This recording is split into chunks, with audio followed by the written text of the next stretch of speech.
नमस्कार शेतकरी बांधवांनो, कर्जमाफीबद्दल मोठी अपडेट आलेली आहे।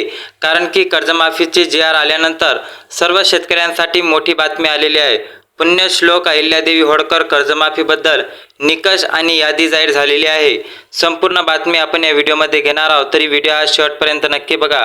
कारण की या व्हिडिओमध्ये आपण पूर्ण यादी पण पाहणार आहोत आणि यामध्ये कोणते शेतकरी अपात्र ठरणार आहे आणि तुमच्यासाठी कसे शेतकरी फायद्यात ठरणार आहे, संपूर्ण माहिती आपण बघूया। शेती पिकासाठी कर्ज काढलेल्या शेतकरी बांधवांसाठी मुख्यमंत्री देवेंद्र फडणवीस यांनी 2 लाख रुपयापर्यंत कर्जमाफीवर शिक्कामोर्तब केला आहे। कर्जमाफी सरसकट केली जाणार नाही, परंतु पहिल्या टप्प्याची अधिकृत यादी आता जाहीर झाली असून पात्र शेतकऱ्यांची कर्जमुक्ती प्राधान्याने केली जाणार आहे। पहिल्या टप्प्यात यादीत अमरावती आणि धाराशिव पहिल्या टप्प्यात अमरावती आणि धाराशिव या जिल्ह्यांचा नंबर लागलेला आहे। या जिल्ह्यांचा समावेश करण्यात आला असून तिथे पहिल्या टप्प्यातील प्रक्रियेनुसार निधी जमा सुरुवात झालेली आहे। उर्वरित 18 जिल्ह्यांची कर्जमाफी पुढील टप्प्यात पूर्ण होईल असे मुख्यमंत्र्यांनी स्पष्ट केले असून 2 लाख रुपयापर्यंत कर्ज असलेल्या शेतकऱ्यांना यातून मोठा आर्थिक दिलासा मिळणार आहे। शेतकरी मित्रांनो, प्राधान्य दिलेल्या जिल्ह्यामध्ये पुढील जिल्हे जर बघितले तर छत्रपती संभाजीनगर आणि कोल्हापूर।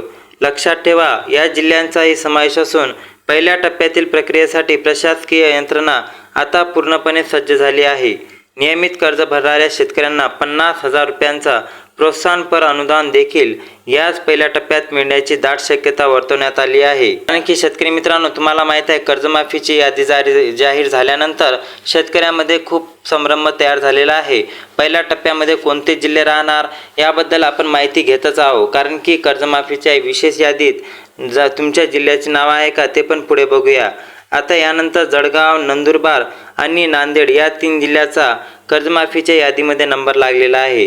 या जिल्ह्यांचा उल्लेख असून पहिल्या टप्प्यामध्ये येथील शेती कर्जमुक्त होईल। बँकेने आता लाभार्थ्यांची यादी अंतिम असून पडताळणीचे काम युद्धपातळीवर सुरू केले आहे।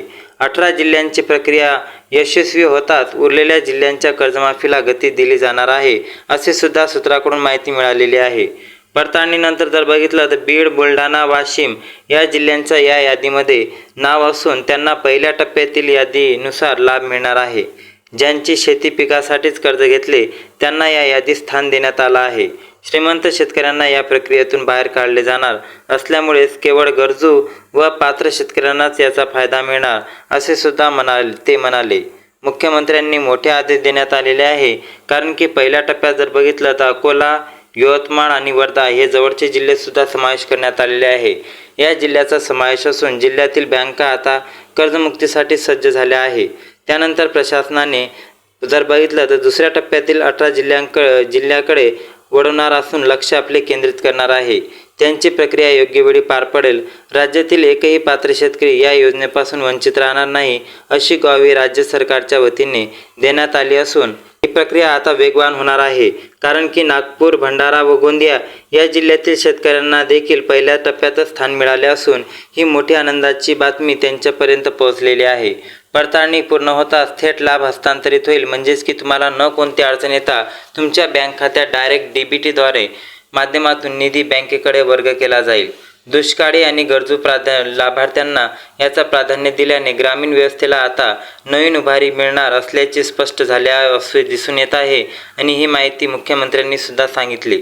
यादीतील शेवटचे जिल्हे जर बघितले तर गडचिरोली, चंद्रपूर आणि हिंगोली असून येथील कर्जमाफीची पहिला टप्पा पहिल्या टप्प्यातच मिळाला। 18 जिल्ह्यातील नावे पहिल्या यादीत नाहीत त्यांची काळजी करू नये, कारण त्यांचे कर्ज दुसऱ्या टप्प्यात 100% माफ केले जाईल, अशी सुद्धा बातमी सूत्राकडून मिळालेली आहे।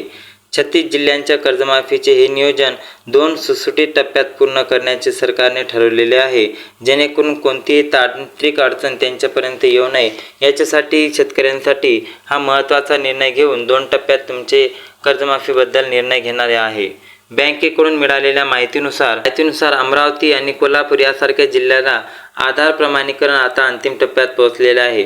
पडताळणी प्रक्रिया पूर्ण होताच शेतकरी कर्जमुक्तीचे संदेश मिळायला सुरुवात होईल। श्रीमंत आणि अपात्र शेतकऱ्यांना वगळून केवळ गरजू बांधवांनाच पहिल्या टप्प्यात लाभ मिळणार असून शासकीय यंत्रणा सज्ज झाल्या आहे आणि यामुळेच रिझर्व्ह बँकेच्या नियमानुसार नांदेड आणि जळगाव लक्षात ठेवा, नांदेड आणि जळगावमधील शेतकऱ्यांसाठी महत्त्वाची बातमी आहे की बँकांना निधी पुरवठा करण्यात आला असून तांत्रिक बाबीची पूर्तता केली जात आहे।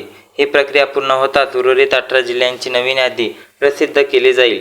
शेतकरी बांधवांनो, आपल्या बँकेत जाऊन यादीत नाव आहे का नाही हे तपासणे अत्यंत महत्त्वाचे ठरेल, कारण पहिल्या टप्प्यात केवळ 18 जिल्ह्यांचे पात्र लाभार्थी यादी जाहीर झालेली आहे. ज्यांचे कर्ज 2 लाखापेक्षा जास्त आहे त्यांनी बीड आणि बुलढाणामधील बँकेमध्ये वरील सर्व रकमेची भरणा केल्यानंतर लाखांच्या माफीचा लाभ त्वरित दिला जाईल.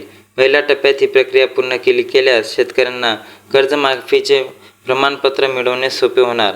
टप्प्याटप्प्याने कर्जमाफी केल्यामुळे प्रशासकीय कामाचा ताण कमी होऊन सर्व जिल्ह्यांचा योग्य न्याय मिळणार आहे असल्याचे समजून दिसते. मुख्यमंत्री देवेंद्र फडणवीस यांनी ज्यावेळी ही घोषणा केली होती तेव्हापासून यवतमाळ व वाशिम शेतकरी मित्रांनो, सर्वात आतुरतेने वाट पाहणाऱ्या शेतकरीच्या यादीमध्ये जर बघितलं तर तुम्हाला माहीतच आहे, यवतमाळ व वाशिम या विदर्भातील जिल्ह्यांचा सुद्धा समावेश असून मधील शेतकरी या दिवशीची वाट पाहत होते. 70,000 कोटीच्या निधीची तरतूद याच नियमानुसार केली असून तांत्रिक अनुभव दुसऱ्या टप्प्यासाठी फायदेशीर ठरले. शेतकऱ्यांनी कोणत्याही अफवावर विश्वास न ठेवता केवळ अधिकृत बँक माहितीवर विसंबून राहावे असे आवाहन सुद्धा मंत्रिमंडळ बैठकीमध्ये झाला. कारण की तुम्हाला माहीतच आहे, आजकाल फ्रॉड किती होतात. तुमच्या बँकेमध्ये जरी पैसे आले तर तुम्हाला फ्रॉड कॉल येऊ शकतात. त्याच्यापासून पण राज्य सरकारने वाचण्याची सांगितलेले आहे. जिल्हा अधिकारी कार्यालयामार्फत नागपूर आणि छत्रपती संभाजीनगर या जिल्ह्यांचे मॉनिटरिंग सुरू असून पहिल्या टप्प्यात होणारे वाटप पूर्णपणे पारदर्शक असेल. उर्वरित 18 जिल्ह्यांची कर्जमाफी देखील राज्यातील शेती व्यवसायाला पुन्हा एकदा सुवर्णकाळ येईल. 2 टप्प्यात हे शेतकऱ्यांच्या हितासाठी असून यामुळे निधीचे वाटप अडथळा पूर्ण होण्याची मदत मिळत आहे. मान होणार त्या शेतकरी बांधवांनी आपले स्टेट बँकेत अपडेट ठेवावे, कारण तुमचे खाते अपडेट असले तर येणारी रक्कम न अडकता तुमच्यापर्यंत येऊन पोहोचू शकते. कारण की उर्वरित 18 जिल्ह्यात पुढील टप्प्यातील धीर धरावा, कारण सरकार सर्वांच्याच कर्जमाफीचे कटिबद्ध आहे. शेतीविषयक अधिकृत माहिती तुमच्यापर्यंत सरकार पोहोचवत राहते आणि आम्ही पण तुमच्यापर्यंत माहिती पोहोचत असतो. म्हणून जास्तीत जास्त या चॅनलला आपल्या मित्रापर्यंत शेअर करून सबस्क्राईब करायला नक्की सांगा. आणि शेतकरी मित्र तुमच्या आजूबाजूला जर असेल तर त्यांना हा व्हिडिओ नक्की शेअर करा, जेणेकरून कर्जमाफीची बातमी त्यांच्यापर्यंत पोहोचणे अत्यंत महत्त्वाचे ठरेल. कारण की शेतकरी मित्रांनो, तुम्हाला माहीतच आहे की 300,000 रुपयासाठी सुद्धा शेतकऱ्यांना वन फिरायचे काम पडत आहे. आणि त्यामध्ये जर पेरणीच्या काळी त्यांना जर मोठा आधार मिळेल तर पीक विम्याचा आधार मिळेल. पीक विमा त्यांना त्वरित लाभला तर त्यांच्यासाठी ही महत्त्वाची बाब ठरेल. त्यांना वेळेवर पीक विमा मिळणे अत्यंत महत्त्वाचे आहे. म्हणून लवकरात लवकर 18 जिल्ह्यांची यादी प्रसारित झाल्यानंतर पुढील 18 जिल्ह्यांची यादी प्रसारित होईल आणि त्यांना लवकरात लवकर शेतकऱ्यांना याचा लाभ मिळेल अशी सरकारकडून सूत्राकडून माहिती मिळालेली आहे. म्हणून पुढील 18 टप्प्यात तुमच्या 18 जिल्ह्यांची नावे आलेली आहे. तुमचे नाव जरी 18 जिल्ह्यात असेल तर कमेंटमध्ये नक्की कळवा. धन्यवाद.